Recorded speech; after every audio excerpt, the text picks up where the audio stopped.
لوگ بڑے بڑے ڈپارٹمنٹل اسٹور میں جاتے ہیں، چیزیں اٹھائیں باہر آ گئے، کوئی ایشو نہیں ہوتا، برانڈڈ چیزیں ہیں، فکس پرائز چیزیں اٹھائیں،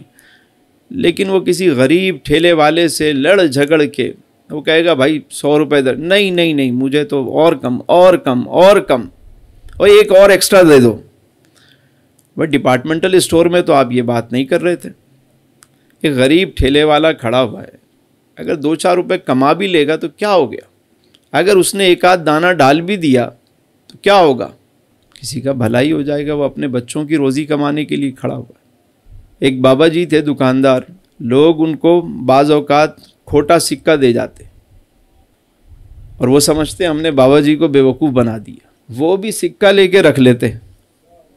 چیز دے دیتے، سکہ لے لیتے چیز دے دیتے، لوگ سمجھتے ہم نے بیوقوف بنایا بابے کو۔ جب ان کی موت کا وقت قریب آیا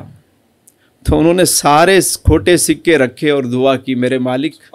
تیری مخلوق نے مجھے کھوٹے سکے دیے، میں نے قبول کیے،